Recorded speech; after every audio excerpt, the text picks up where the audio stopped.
అమ్మ వీళ్ళు మెడల పుసలతాడెత్తుకపోయే బ్యాచ్, వీళ్ళు బంగారం ఇయ్యరని చెప్పిన. అప్పుడు ఎందుకో ఆ మాయలో పడ్డరు. స్కూటీలు ఇస్తారట, తులం బంగారం ఇస్తారట, ముసలోళ్ళకి ఇద్దరింట్లు ఉంటే ఇద్దరికి పెన్షన్ ఇస్తారట, అది కూడా 4,000 ఇస్తారట, రైతులకు 15,000 ఇస్తారట, అవి కూడా 100 రోజులనే ఇస్తారట అని చెప్పి ఈస్ట్మన్ కలర్లో ఏదైతే సినిమా చూపెట్టినరో 100 రోజుల్లోనే 6 గ్యారంటీలు. అన్నిటికన్నా నవ్వొచ్చేది ఏంటంటే ఆయన ఉన్నాడు పెద్ద మనిషి డిప్యూటీ సీఎం బట్టి విక్రమార్క గారు. ఆయన ఎంత అందంగా చెప్పిండంటే, ఎంత సిన్సియర్గా చెప్పిండంటే మీరు చూడాలి ఆ వీడియో. ఇట్లా పట్టుకొని కార్డు పట్టుకొని, ఈ కార్డు చూడండి, జాగ్రత్తగా పెట్టుకోండి, ఒక 100 రోజులు జాగ్రత్తగా పెట్టుకుంటే దాని తర్వాత మీకు బ్రహ్మాండంగా ఈ స్కీమ్లో ఈ చాలా ముఖ్యమైన కార్డు ఇది, ఈ ముఖ్యమైన కార్డును మీరు జాగ్రత్తగా పెట్టుకోండి, 100 రోజులు అన్నీ చాలా అవుతాయి అని చెప్పి ఇంత బాగా చెప్పిండంటే నిజంగా యాక్టింగ్ చూస్తే కమల్ హాసన్ కూడా అడ్డం పడాలి. గా లెవెలే చెప్పిండు, జాగ్రత్తగా పెట్టుకోండి అన్నాడు. మరి ఇప్పుడు ఎక్కడ పెట్టుకోవాలని అర్థమవుతలేదు కార్డు ఎవలకు. 2 ఏళ్ళు అయిపోయాయి, ఏడ పెట్టుకోమంటారు కార్డు ఇప్పుడు? 6 గ్యారంటీలు, ఓ బాండ్లు, అఫిడవిట్లు, అన్ని కథలు చెప్పి, అడ్డగోలు మాటలు చెప్పి, పచ్చి అబద్ధాలు చెప్పి ఇలా గద్దెనెక్కిండ్రు.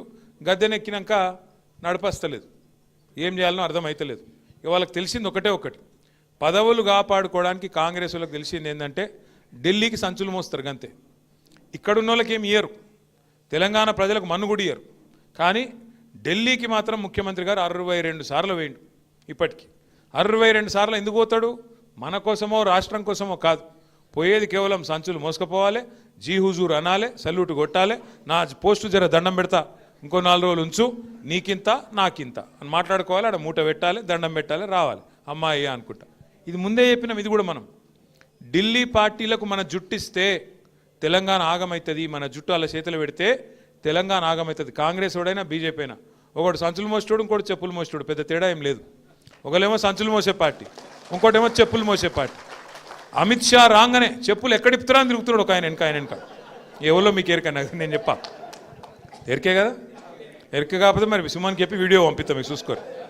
ఒకటేమో సంచులు మోసే పార్టీ, ఇంకొకటేమో చెప్పులు మోసే పార్టీ.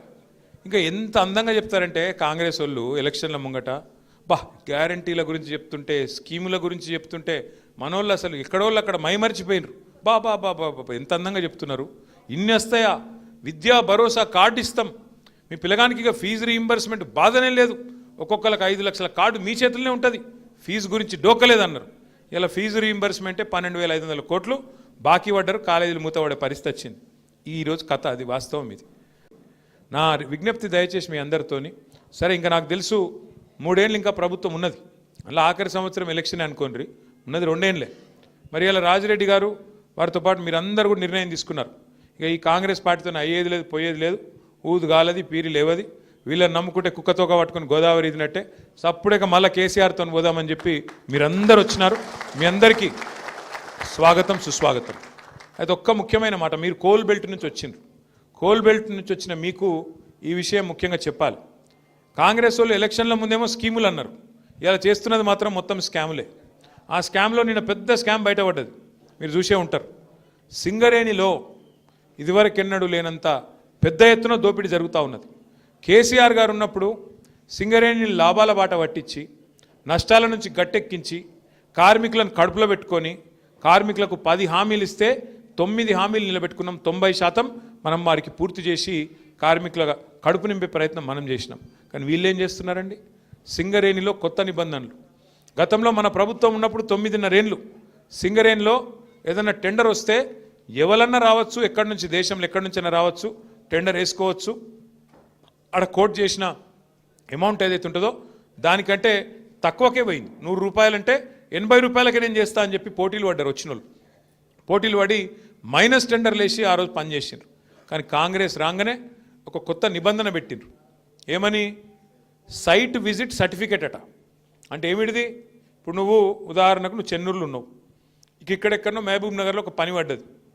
నిజానికైతే ఏంది, 1,00,000 రూపాయలు దాటితే ఏ టెండర్ అయినా కూడా ఈ టెండర్, ఎలక్ట్రానిక్ టెండర్, అంటే ఎక్కడ కూర్చున్న వాళ్ళైనా ఎక్కడైనా టెండర్ వేసుకోవచ్చు. వాస్తవానికి చిన్న కాంట్రాక్టర్ అయినా పెద్ద కాంట్రాక్టర్ అయినా ఎక్కడున్నాడైనా కంప్యూటర్లో కొట్టుడే, గీడ పని ఉన్నదంటే ఈ రేటుకు నేను చేస్తాను కొట్టుడే.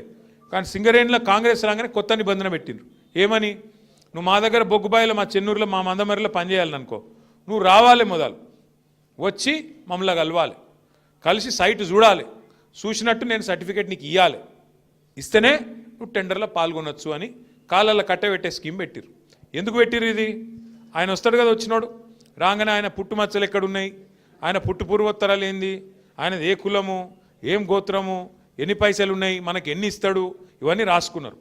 రాసుకొని ముఖ్యమంత్రి బామ్మర్తున్నాడు ఒక ఆయన సుజన్ రెడ్డి అని, ఆయన ఫోన్ చేయాలి సీదా, నువ్వు ఎట్లెత్తావా టెండరు, మేము ఇక్కడ అందరం కలిసి కూర్చున్నాం, 4-5 మాట్లాడుకున్నాం, ఇగో నువ్వు వేయద్దు అని బెదిరిస్తాడు.